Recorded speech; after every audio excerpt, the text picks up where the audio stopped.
창세기 35장 1절에서 5절 말씀, 우리 5절 말씀이니까요 같이 한번 선포하겠습니다. 창세기 35장 1절에서 5절 5절 함께 선포합니다. 하나님이 야곱에게 이르시되 일어나 베델로 올라가서 거기 거주하며 내가 내 형 에서의 낯을 피하여 도망하는 때에 내가 나타났던 하나님께 거기서 제단을 쌓으라 하신지라. 야곱이 이에 자기 집안 사람들과 자기와 함께한 모든 자에게 이르되 너희 중에 있는 이방 신상들을 버리고 자신을 정결하게 하고 너희들의 의복을 바꾸어 입으라.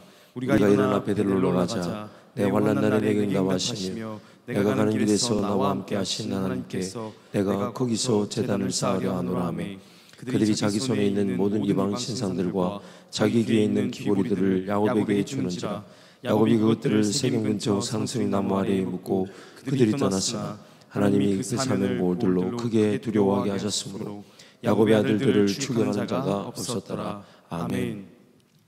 사랑하는 우리 청년 공동체 여러분, 하나님 앞에서 하나님 그분의 방식대로 준비된 자들에게 하나님 반드시 기회를 주십니다. 마치 예수님 말씀하신 것처럼 산 위의 동네가 숨겨지지 못합니다. 또한 등불을 켜서 등경 위에, 즉 테이블 위에 두지 테이블 아래 숨겨둘 수 없다 합니다. 그래서 감추인 것은 드러나지 않을 것이 없으며 숨겨진 것은 나타나지 않을 것이 없다라고 말씀하셨어요. 그래서 주님의 요지는 숨겨져 있지만 반드시 드러날 때 감추어질 때를 위해 숨겨져 있는 그 기간. 근데 왜 숨겨져 있어야 되냐? 저와 여러분의 영적 형편이 마치 상한 갈대와 같고 꺼져가는 등불과 같을 수 있기에 지금은 어떤 거친 세파 속에 그 등불이 지켜질 수 없으니 그 등불이 지켜지기 위해서 주님 품에 숨겨두시는 거죠. 지금은 그 갈대처럼 바람이 조금만 불어도 부러지고 마는 상한 갈대이기 때문에 주님이 품어주고 계시는 거죠. 지금은 뭔가 세상의 어떤 영역에서 빛을 발할 만큼 준비가 되지 않기에 괜히 쓰임 밖에 있다가 버려지는 그런 위기가 있다면 주님 품에 숨겨두기를 원하시는 거죠. 그러나 그 기간 동안 주님과의 관계 중심의 삶을 살며 예배하고 하나님을 기뻐하고 즐거워할 때 일용할 양식을 주신 하나님이 믿어져서 자기 사명의 길을 걸어갈 그 훈련이 되면 반드시 드러내시죠. 나타내시죠. 어제까지 감옥에 갇혀있던 요셉이 반나절 만에 애굽의 국무총리로 드러내어 주시지 않았습니까? 요셉은 그것이 드러날 때인지도 몰랐고 그것이 인생이 준비된 때인지도 몰랐고 그저 억울하게 그 감옥에 갇혀 있었지만 하나님께서 그를 친히 임재하시고 그 안에서 형통케 하심으로 그 억울함이 풀려지는 형통함이 아닌 그 억울한 감옥 생활 더 잘할 수 있는, 그래서 인생의 모든 문제 어려움이 마치 우리는 그 문제 어려움이 당장 해결되어야 될 것처럼 착각하여 그 문제 어려움에 붙들려 살지만 그래서 문제를 해결하고 어려움을 해결하기 위해 신앙생활하는 듯한 어리석은 그 영적 형편을 가지고 있지만 하나님이 가르쳐주고 싶은 것은 그 억울함, 그 문제, 어려움 그 자체 해결에 붙들리지 말고 그 위에서 나와 동행하기를 원하시는 하나님을 의지하라는 거죠. 그래서 인생의 문제, 어려움 다 때가 되면 주님이 해결해 주실 것이기에 무거운 짐처럼 지고 있지만 그걸 주님께 맡겨놓는 법을 배우게 되면 주님은 그 짐보다 더 쉽고 가벼운 짐들을 지게 하심으로 오히려 우리의 영적인 자세가 문제 어려움을 맞닥뜨렸을 때 그 두려움, 염려, 근심, 걱정을 해결하기 위한 신앙이 아니라 그 문제가 맞닥뜨려졌을 때 여전히 예배할 줄 알고 여전히 하나님을 섬길 줄 알고 여전히 하나님을 따를 줄 아는 그것이 형통이라는 겁니다. 내가 하나님 앞에 드려져야 될 예배가 예배답게 지켜질 수 있는 게 형통이라는 거예요. 문제 어려움 그 피할 수 없는 인생살이 속에 문제 어려움 당하고 그거 해결하느라 허덕거리지 말고 그것조차도 하나님께 막 왜요? 문제 어려움이 닥쳐와도 죽을 것 같아도 내 인생은 결코 망하지 않는다는 선언을 하나님 하셨어요. 이미 선언하셨어요. 우리를 그 어떤 것에서도 끊을 자 없다고 선언하셨어요. 그래서 그것을 믿고 그 문제 어려움 해결하려기보다는 그럼에도 불구하고 예배하고, 그럼에도 불구하고 기도하고, 그럼에도 불구하고 하나님을 섬길 줄 아는 자, 그것이 인생의 복이라는 겁니다. 그것이 바로 우리의 예배입니다. 예배. 여러분, 딱 한 번만 하나님이 써주셔도 인생은 그 이후로 길이 결정됩니다. 그러나 딱 한 번의 그 기회가 없이 그저 인생의 발버둥 쳐분들, 기도할 수 있고 예배할 수 있지만 그 인생의 발버둥은 하나님 앞에 쓰임받지 못한 발버둥일 수 있습니다. 마치 광야에서 40년 동안 약속의 땅 한 번 밟아보지 못한 채 인생을 마무리해도 그들도 교회였고 그들도 하나님의 백성들이었지만 그러나 그들은 한 번의 기회에 준비되어 있지 못했고 한 번의 기회에 쓰임받지 못해서 광야에서 인생을 마치고 말았습니다. 하나님 그분이 원하시는 예배자로 살아간다는 것은 내 인생이 쓰임받든 쓰임받지 못했던 삶의 이유와 목적이 하나님이신 줄 알고 예배하는 것인데, 하나님은 그 예배자를 한 번의 기회만 주셔도 그 한 번의 기회로 인생이 전체가 결정이 됩니다. 그렇다면 오늘 우리가 목숨을 걸어야 될 것은 하나님이 한 번 나에게 기회를 주실 그날을 위해 깨끗한 거룩한 신부로 구별되어 있는가? 예수님이 언제 어떻게 임하실지 모르니, 날 찾아오실지 모르니 한 번의 그 기회를 위해 깨끗한 그릇으로 예비되어져 있는가? 그게 인생의 목표가 되어야 돼요. 염려하지 마십시오. 그 한 번의 그릇으로 준비되어져 주님 앞에 인내하고자 하는 그 백성을 하나님 굶기지 않으실 거고 일용할 양식 철저하게 책임주시오. 왜냐하면 내가 일을 잘하고 못하고 일용할 양식 결정되는 게 아니라 자연 둘러보세요. 나무 하나, 새, 그 모든 것들을 입히시고 먹이시는 분이 하나님이신데 하물며 우리일까 보냐. 그렇다면 일용할 양식이 보장되어 있고 내가 하나님의 그릇으로 준비되어져 가는가, 되어 있는가, 그게 항상 하나님의 관심이죠. 그래서 그날이 언제일지 모르나 항상 깨어있어 하나님을, 마치 그 신부의 들러리들이 신랑 되신 신랑을 기다리는 것처럼, 불을 켜놓고 신랑을 기다렸던 것처럼 하나님을 기다리는 것, 하나님을 기다리는 것. 지금까지 내 삶이 그 하나님을 기다려왔고 앞으로도 기다릴 것이고, 근데 나중에 하나님께서 숨겨놓을 수 없는 그런 기회를 우리에게 주실 때 그 쓰임받는 인생이 뭐라고 고백하냐면 더 하나님을 사모하고 더 하나님을 인내하며 기다릴, 그 인내 기다림의 대상이 바뀌죠. 뭔가 쓰임받을 것에 대한 기다림이 아니라 하나님 그분을 기다리는 것. 그 만지심, 그 임재, 그 평안, 그 기쁨, 그 즐거움, 그 행복, 다른 어떤 해결되어야 되고 주어지는 것들이 아니라 하나님 그분을 기다리는 것. 그게 바로 인생입니다. 그러나 우리 인생이 거듭났다 다시 태어났다는 것은 그 어린 시절 어떤 배움의 필요성, 공부의 필요성 몰라 헤맸던 그런 시간들처럼 우리 영적인 시간들도 그런 시간이 있을 수 있죠. 잘 모르니까 아직은 좀 성장해야 되고 아직은 좀 성숙해져야 될 그 과정 속에 우리가 놓여져 있는 거죠. 그래서 그 과정 속에 반드시 우리가 기억하고 배워야 될 것은 하나님을 온전히 예배할 수 있는데 하나님을 온전히 예배할 줄 몰라서 기의 인생의 그 시간표가 하나님을 예배하면 된다는 것을 배우는 기회가 되는 겁니다. 그런데 그것도 지금 예배할 수 있는 기회를 몰라 인생을 허비하고 난 다음에 그 기회를 아는 그 차이가 있어요.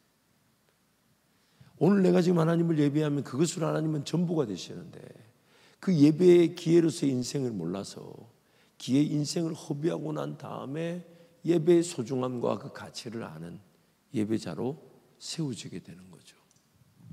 가장 대표적인 예가 바로 오늘 본문의 야곱입니다. 형 에서의 그런 장자의 축복을 거짓말로 속여가지고 아버지께 기도를 받고 형 에서의 노여움을 샀죠. 그래서 할 수 없이 어머니 리브가가 자신의 고향, 즉 오빠가 살고 있는 그 바단 아람으로 야곱을 보냅니다. 그 야곱이 이제 그 길을 출발했는데 가진 게 하나 없어요. 당시에 무슨 좋은 여관이 있었겠어요? 아무것도 없으니 성경에 이렇게 말합니다. 돌베개 베고 누워 자는데 하나님이 나타나셨어요.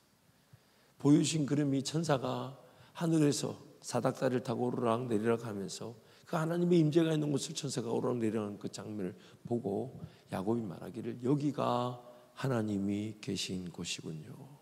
하나님의 집이군요. 그래서 그 집명을 하나님의 집이라는 뜻을 가진 벳엘, 집,엘 하나님, 하나님의 집이라 이름을 붙이죠. 거기서 하나님께서 야곱에게 나타나셔서 야곱아 내가 너와 함께 있어. 너로 하여금 이곳으로 돌아와 이 땅을 차지하게 하며 이 예배의 자리에서 내가 너로 사방으로 민족이 확산되게 너와 함께 할 것이다.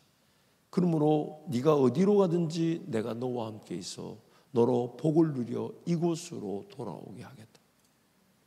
그러면 야곱이 그 말이 무슨 말인지를 알았어야 돼요.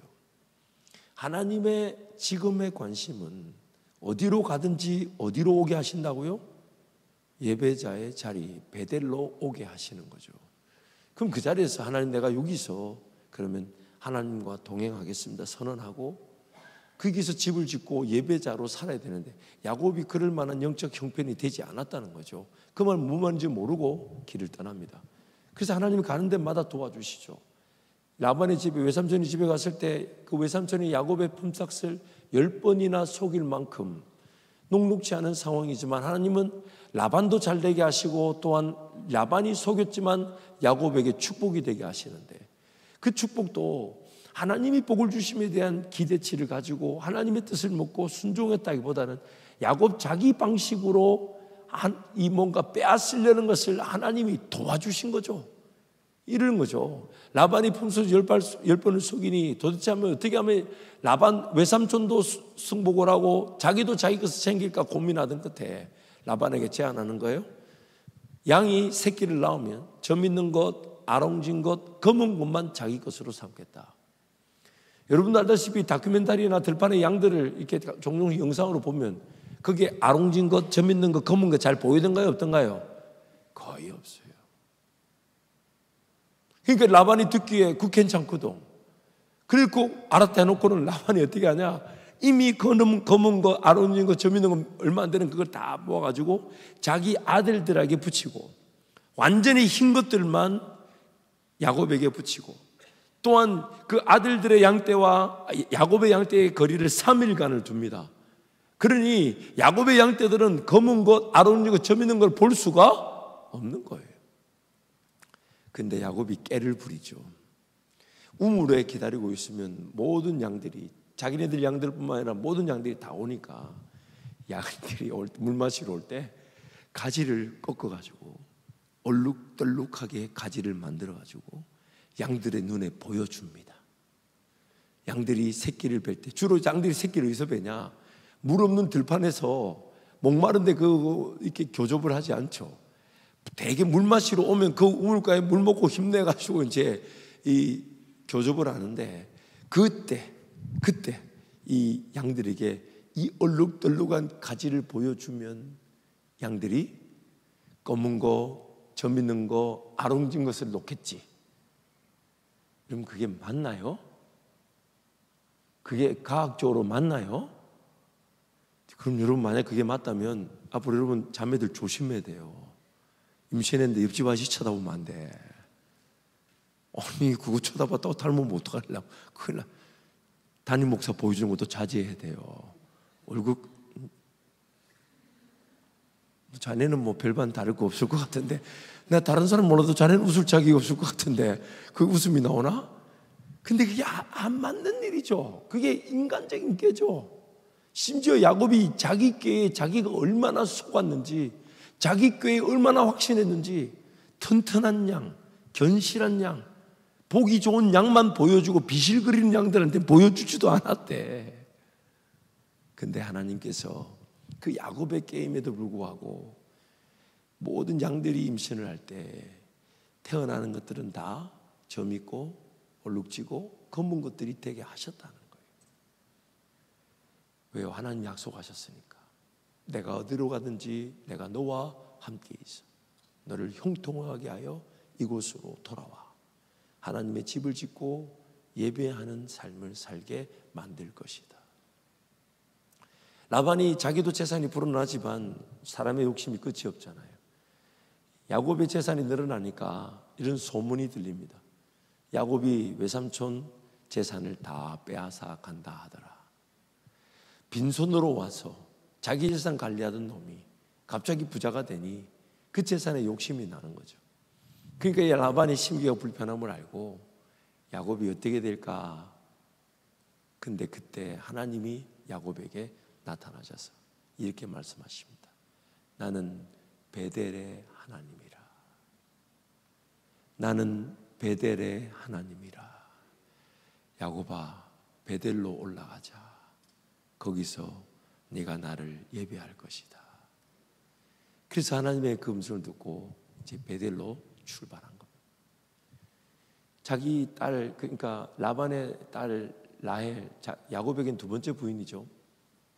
그 라헬이 아버지의 그 드라빔, 그 우상을 숨긴 것도 어떻게든 하나님이 다 이렇게 무마시켜 주셔서 야곱이 라반을 떠나 이제 베델로 향합니다. 근데 중간에 누가 걱정이에요? 누가 걱정이에요?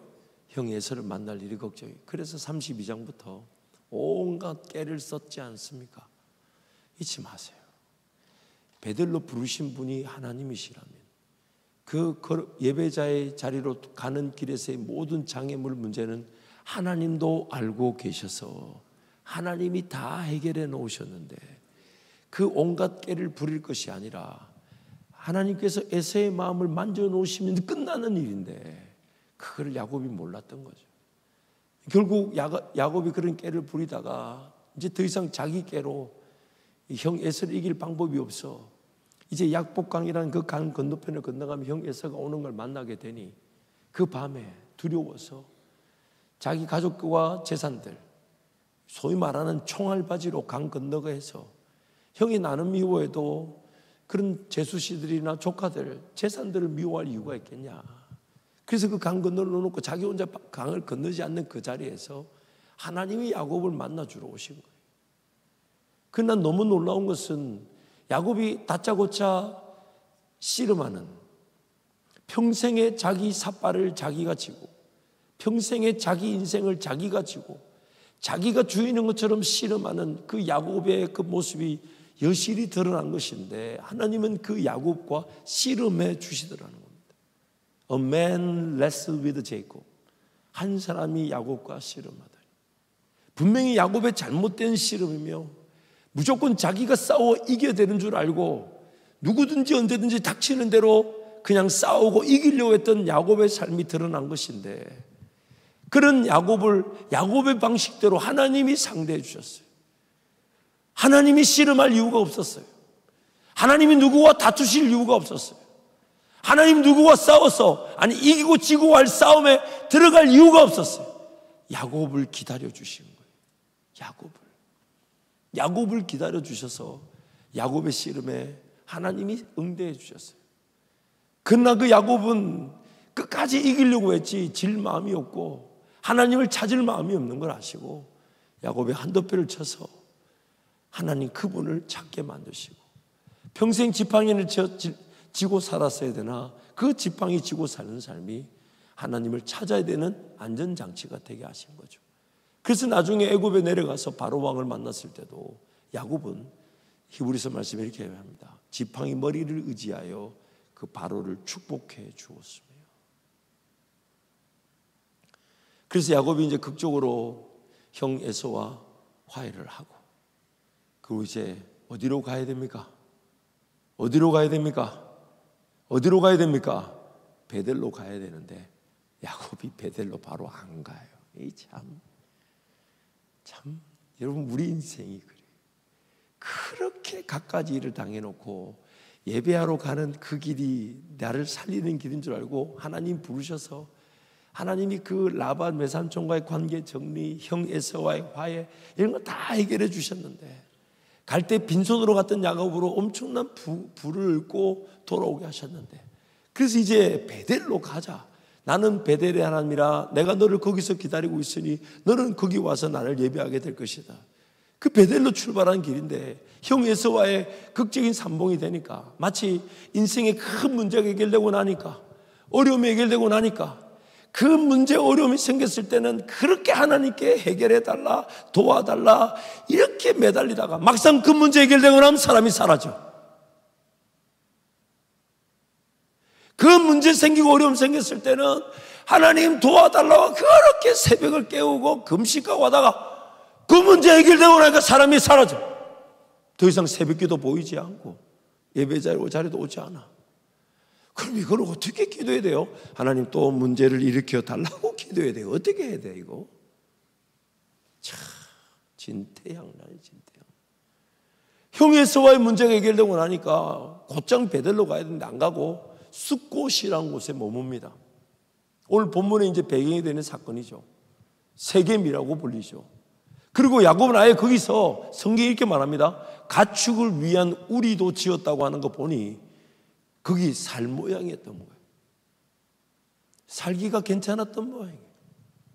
베델로 가봐야 자기가 베고 놓던 돌베개 돌들밖에 없을 거고, 숫곳에 보니 사람들도 좀 살고 있고 살만하니까 거기 가축을 위한 우리도 짓고 아마 거기 거하려고 했던 모양이에요. 하나님은 지금 야곱을 어디서 기다리고 계신데? 어디서 기다리고 계신데요? 베델에서. 근데 거기서 안타까운 일을 당하죠. 자신의 딸 디나가 그 세겜성에 그 땅 백성들 어떻게 사나 구경하러 갔다가 딸 디나를 그 세겜성 성주인 세겜이 성폭행하게 됩니다. 세겜성이란 말은 오늘 야곱의 고백처럼 가나안 7족속 중에 한 족속이죠. 당시 어떤 치안이나 보안이 보장되어 있지 않은 시대, 또 자기는 지금 바단 아람에 살다가 가족들과 재산들을 몰고 온 가족이래 봐야 70명. 딸 디나가 성폭행을 당했을 때 이거 어떻게 뭐 안갚음도 할 수 없는데 그 오빠들이 어처구니 없는 짓을 저지르죠. 특히 그 시몬과 레이가 딸 디나 자기 여동생이 그런 성폭행을 당한 사건 앞에 어떻게 해야 될지 모르고 있는데 그 세겜성 성주가 성폭행한 그 사람이 딸 디나를 진짜 좋아해서 달라고 하니까 그거를 악용하죠. 우리는 하나님의 백성이라 만약 너희들이 우리와 함께 가족이 되기를 원한다면 너희들도 우리처럼 할례를 받아라. 할례라는 게 뭡니까? 남자의 성기의 그 표피를 자르는 거죠. 당시 무슨 마취제가 있었겠어요? 청동기 시대 혹은 석기 시대니 돌칼 정도로 잘랐겠죠. 그걸 그렇게 제한한 이유가 뭐냐면 그렇게 남자들이 힘이 빠져 있을 때 복수를 하겠다는 겁니다. 그래서 시몬과 레이가 실질적으로 복수를 해서 그 세겜성에 있는 남자들 다 죽여버렸죠. 야곱이 덜컥 겁이 나는 거예요. 야, 너희들이 악취를 풍겼다. 저 세겜 족속이나 세겜 족속이 포함된 가나안 7족속이 이제 우리를 정당하게 공격하고 우리 재산과 우리 자식들을 죽이고 빼앗아갈 악취를 풍겼다. 실질적으로 그렇죠. 얼마나 좋은 기회일까요? 야곱이 적지 않은 재산을 갖고 있었는데 그 땅에 사는 사람들이 어디선가 객들이 나타나서 자신들의 민족인 그 세겜성, 그래서 그 세겜성을 편든다기보다는 자신들 같은 민족인 세겜성이 공격을 당했다는 걸 빌미로 야곱의 가족들을 죽이고 그 재산을 빼앗을 명분을 가지게 된 거죠. 그래서 야곱이 그 얘기를 한 거예요. 악취를 풍겼다. 저들이 우리를 공격할 명분을 제공했다. 그래서 두려워 벌벌 떨고 있는데 하나님이 야곱에게 다시 나타난 겁니다. 그리고 노골적으로 얘기하시죠. 오늘 본문 1절이죠. 야곱아, 베델로 올라가자. 내가 거기서 너와 만나 약속을 했고 내가 약속한 대로 너를 거부가 되어 돌아오게 했고 난 여전히 네가 거기로 와서 나와 약속한 대로 예배할 것을 기대하고 있다. 그래서 야곱이 올라갑니다. 모든 그 땅에서 샀던 기중품들, 장식품들, 금, 은 다 모아가지고 그 상수리 나무 아래 묻고 베델로 갑니다. 제가 이스라엘 갔을 때 그 상수리 나무가 어디였을까 참 많이 궁금했는데, 갔더니 그 땅이 아예 황폐화돼서 나무 한 그루 남아있지 않았어요. 근데 성경이 이렇게 말하죠. 야곱이 베들로 올라가자는 말씀을 듣고 그 땅에서 얻었던 기중품들, 금은 세상 방식의 문화 유행을 상수리 나무에 다 묻어두고 베들로 올라갈 때 성경이 이렇게 말합니다. 하나님께서 사방 모든 이들로 야곱을 두렵게 하셨으므로 야곱을 추격하는 자가 없었더라. 예배는 하나님 그분이 마땅히 받으셔야 될 영광입니다. 그리고 하나님을 예배하는 자들을 하나님이 지키십니다. 왜냐하면 그 예배를 그 누구에게도 빼앗기지 않으시기 때문이죠. 하지만 만약 예배자인 우리가 하나님을 예배할 줄 모른다면 우리 인생은 야곱의 이야기처럼 결국 수많은 우여곡절을 겪으면서 결국 배우게 되는 게, 하나님은 지금 내가 예배자가 되기를 원하셔서 지금 인생의 모든 것들을 다 사용하시는구나. 그걸 미리 깨달았더라면 야곱은 길을 출발했어야 될까요? 아니면 예배자의 자리에서 예배가 시작되고 예배에 목숨을 걸어야 될까요? 근데 여러분, 성경이 이 얘기를 우리에게 전해주면서 우리가 두렵고 떨려야 될 게 뭐냐면, 우리도 야곱처럼 인생을 허비해 보지 않고서는 예배의 중요성을 제대로 깨달을 수 없는 죄인들이라는 겁니다. 그게 우리를 두렵게 하는 겁니다. 기록된 말씀 우리에게 주신 이유가 뭐냐면, 야곱과 같은 그 인생의 위기가 야곱의 문제만이 아닌 우리 모두의 문제입니다. 야곱처럼 하나님 우리를 영원히 떠나지 않으시고 어디로 가든지 함께 하시지만, 그럼 너희들도 야곱처럼 그게 믿어지지 않아 당장 예배할 수 있는 예배자의 자리를 떠나 인생을 한번 살아볼래? 걱정하지 마. 내가 어디 가든지 함께 할 것이지만 그 인생의 수많은 사건, 사고, 문제, 어려움 피할 수 없어. 헤매고 허비하고 난 다음에 하나님을 예배하면 하나님이 내 인생을 책임져 주시며, 하나님을 예배하면 나의 예배를 그 누구도 가로막을 자 없으며, 하나님을 예배하면 하나님 그분이 지금부터 나의 하나님이 되어주시는 것인데, 그 예배를 몰라 인생을 허비하게 되는 겁니다. 그러므로 오늘 우리 인생의 목표는 예배입니다. 왜냐하면 천국 가면 그것만 하는데, 그 즐거움을 이 땅에서 맛보게 하기 위해 하나님 우리 인생에 함께 하시는 것인데, 우리가 얼마나 타락했는지 예배가 진정한 가치를 모르고 예배의 진정한 즐거움을 모르며 예배를 통해 하나님을 섬기는 것이 얼마나 귀한 건 줄 모르고, 오히려 내가 드린 예배가 그 예배가 나를 지키는 것인데, 내가 할 수 있었고 내가 드린 예배가 나를 지키는 것인데 그 예배를 드리지 못한 채 살아가니 속수무책으로 무너지고 쓰러지는 것입니다. 속수무책으로 다 하는 것. 그리고 인생에 문제 어려움이 없으면 기도조차 하지 않는 신앙인. 하나님 분명히 예배할 수 있도록 그 모든 걸 제거해 주셨는데, 정작 그 문제 어려움이 제거되고 나니 예배의 명분을 잃어버린 것처럼 살아가는 어리석은 인생. 그게 바로 오늘 우리의 문제인 겁니다. 그러므로 오늘 여러분의 삶에 결단이 일어나야 된다면, 하나님 내가 얼마나 더 예배할 수 있을까요? 어떻게 예배할 수 있을까요? 오히려 우리가 회개해야 되는 것은 내 인생의 24시간 전부를 하나님 앞에 드리지 못해 예배자의 온전한 삶이 되지 못하는 걸 두려워하며, 그러나 지금 드리는 예배가 삶의 중심이 되게 하시고 삶의 시작이 되게 하시고 삶의 목적이 되게 하시고 목표가 되게 하셔서 진정한 예배자로 회복되어지게 하여 주십시오. 그게 우리가 직면한 도전인 것입니다. 예배가 삶의 전부여야 되는데 전부가 되지 못하는 나. 그럼 오늘 나는 어떤 예배를 드려야 될까요? 어떤 예배를 사모해야 될까요?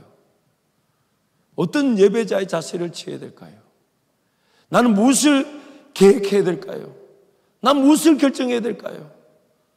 매일매일의 삶이 하나님과 동행하는, 그래서 어떤 이런 건물적 교회는 우리 공동체가 섬겨야 될 영혼들을 섬기기 위한 효율적인 공간이나, 일상에서의 나의 교회는 내 안에 성령께서 머물고 계셔서 나를 성전으로 삼으셨다면 나는 나의 예배는 어때야 될까요? 무엇을 더 사모하고 계획해야 될까요? 무엇을 더 기대해야 될까요? 나는 매일 어떤 예배자로 살아야 될까요? 어떤 문화를 세우는 게 좋을까요? 어떤 기도의 자리를 만드는 게 좋을까요? 할 수 있을 때 드리는 예배해야 될까요? 예배하기 위해 삶을 미리 계획해야 되는 걸까요? 그 예배가 나를 지킨다면, 그 예배가 나를 보호한다면, 그 예배를 위해 하나님 나의 모든 인생의 문제, 어려움, 장애물들을 해결하시고 제거해 주신다면 오늘 나의 예배는 어떠해야 될까요? 이번 예배 캠페인을 통해서 저와 여러분의 예배가 그렇게 살아나기를 축복합니다. 축복합니다. 예배에 목숨을 걸고 예배의 삶을 걸고, 너무 감사한 것은 예수 그리스도 때문에 우리에게는 예배를 드리기 위한 사전 준비나 조건이 없다는 겁니다. 언제든지 나아갈 수 있죠. 언제든지 찾을 수 있죠. 언제든지 찬양할 수 있죠. 언제든지 기도할 수 있으니 예배하고자 작정하기만 한다면 하나님 반드시 도우실 것이니까 예배를 목표로 두고, 예배를 목적으로 두고 예배하고자 할 때, 여러분 그게 인생의 묘미예요. 여러분 남녀관계에 이렇게 이성관계에 여러분 관심 많죠. 그런 걸 한번 하나 예로 들어봅시다. 남녀간에 만났을 때 뭘 좋아하는지 뭐 이런 물어볼 수 있어요. 근데 제발 뭐 무슨 색깔 좋아하냐, 뭐 무슨 음식 좋아하냐, 그런 쪼다 같은 소리 좀 하지 말고, 그런 것에 또 준비해놨다가 대답하는 그런 이상한 짓거리 하지 말고, 당신이 만난 하나님은 어떤 분이십니까? 당신은 지금 어떤 하나님을 기대하고 있습니까? 당신은 지금 하나님을 어떻게 예배하고 있습니까? 그리고 당신과 내가 어떤 만남이 될지 모르나 우리 간의 만남도 하나님을 기대할 줄 알고, 그래서 하나님 말씀을 나눌 줄 알고, 하나님 그 음성을 듣고자 그 시간을 보낼 줄 알고, 그것이 문화가 되고, 그것이 서로 간의 데이트의 시간이 되고, 그것이 서로 간의 기대치가 되고, 그래서 떨어져 있을 때는 함께 기도하는 시간, 함께 만났을 때는 그동안에 떨어져 있을 동안에 하나님 만난 거, 하나님을 즐거워한 거, 하나님을 예배한 걸 나눌 줄 알고, 내가 그렇게 준비되어 있으면 내 배우자를 그런 사람을 붙여주지 않을까요? 내가 그렇게 준비 안 됐는데 그런 사람을 붙여줄 리가 만무하지. 그렇죠? 그러니까 맨날 만나면 인간이 만나 안 만나, 저런 인간이 만나 안 만나 의심이 들기도 하고 확신이 없기도 하고. 여러분 절대로 내가 예배자로 하나님과 관계가 충실하지 않으면 예배자로서의 배우자가 안 만나질 뿐만 아니라 그 배우자 평생 의심 들고 평생 불안하고 평생 못 믿고, 부모님한테 한번 물어보세요. 결혼하고 나서 배우자에 대한 확신이 점점 깊어져 가는지, 의심이 더 깊어져 가는지. 나중에는 의심이 더 깊어져 가지만 자식들 때문에 살고, 사랑 때문에 사는 게 아니라 의리 때문에 살고, 누가 그러더라고, 애정으로 사는 게 아니라 전우회로 사는 거라고. 산전수전 공중전을 겪다 보니까 사랑이 깊어진 게 아니라 전투 정신에 전우회가 생겨가지고 전우회로 산다. 물론 그것도 뭐 나쁘지 않아요. 그렇지만 그게 무슨 그런 말이 있냐고. 내 배우자를 평생에 내가 사랑하고 할 수 있는 기회, 언제든지 어느든지 보기만 해도 가슴이 떨리고 더 함께 있고 싶어하고 함께 길을 가는 게 있어야 되지. 무슨 동력자도 아니고 사역자도 아니고 전투회가 뭐예요? 전투회가. 물론 전투회라도 있어야 되지. 그러니 여러분, 하나님 그분이 나에게 주실 은혜에 내가 흠뻑 젖게 되면 내가 만나는 사람도 하나님이 붙여주시는 나와 같은 은혜를 누리는 사람이 되는 거 아니에요. 배우자를 바꾸려 하지 말고 내가 바뀌면 내 바뀐 만큼 배우자가 바뀐 사람을 만나게 되는 거예요. 그게 은혜지. 결국 하나님과 나와의 관계가 모든 걸 결정하는 거예요. 그리고 그 관계는 바로 예배입니다. 예배입니다. 그 예배를 드리다가 천국 가면 그 예배만 합니다. 그 예배만 합니다. 거기서는 이 땅의 것과 다른 온전한 기쁨과 즐거움과 자유, 하나님을 아는 행복, 모든 것이 밝게 드러날 뿐 아니라 영원히 하나님을 알고 또 알고 또 알고, 안다는 것은 굉장한 지식과 지혜이며 깨달음이며 행복이며 순종이며 열매이기 때문에 하나님 그분을 영원히 기뻐할 수 있대요.